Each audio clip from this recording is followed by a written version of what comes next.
Still under Crimes Against Public Order, Article 139, Sedition. Jurisprudence defines sedition, in its general sense, is the raising of commotions or disturbances in the state. The elements of sedition are: 1. Offenders rise publicly and tumultuously. Both elements must concur. It is sufficient that the uprising is tumultuous. There is no need to take up arms against the government. Unlike in rebellion, the element of taking up arms against the government is required. So again, the first element is offenders rise publicly and tumultuously. Both must concur. Second element is offenders employ force, intimidation, or other means of outside of legal methods. Third element, the purpose of such public uprising is to attain any of the following: A. Prevent the promulgation or execution of any law. Prevent the holding of any popular election. B. Prevent the national, provincial, municipal, government, or any public officer thereof from exercising its or his functions, or prevent the execution of an administrative order. C. Inflict any act of hate or revenge upon the person or property of any public officer or employee. D. Commit for any political or social end any act of hate or revenge against private persons or any social classes. E. Despoil for any political or social end any person, municipality, or province, or the national government of all its property or any part thereof. Note that in sedition, the political offense doctrine or the principle of absorption does not apply. Thus, sedition does not absorb the common crimes committed in its commission. Crimes associated with sedition can be separately prosecuted.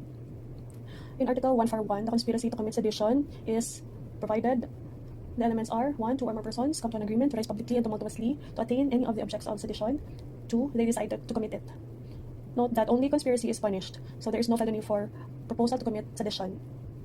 If we can recall, Article 8 of the Revised Penal Code requires that the law specifically provide a penalty for proposal. Again, there is no proposal to commit sedition. Only what is penalized is conspiracy to commit sedition. In Article 142, inciting to sedition, there are 4 modes. The first mode is inciting through speeches, proclamations, writings, emblems.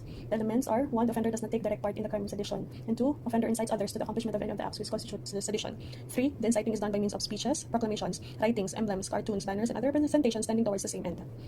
The second mode is uttering seditious words or speeches that tend to disturb the public peace, and the third mode is writing, publishing, or circulating scurrilous libels against the government or its duly constituted authorities. What are the elements for modes 2 and 3? 1. Offender does not take any direct part in the crime of sedition. Second element, offender uttered words or speeches or wrote, published, or circulated scurrilous libels that tend to disturb or obstruct any lawful officer in conducting the functions of his office, tend to instigate others to cabal and meet together for unlawful purposes, suggest or incite rebellious conspiracies or riots, lead or tend to stir up the people against unlawful authorities to disturb the peace of the community, the safety and order of the government. Now, mode 4 is knowingly concealing such evil practices, ordinarily an act of an accessory after the fact, but under 142, the act is treated and punished as that of the principal. Take note that this can be committed through the use of ICT. Thus, a cyber variant of the inciting to sedition can be committed, for example, a high-profile public official posting a Facebook live statement that calls for the head of the president. When it triggers visible public reaction with dangerous tendency, the crime committed is inciting to sedition committed in relation to Section 6 of RA 10175.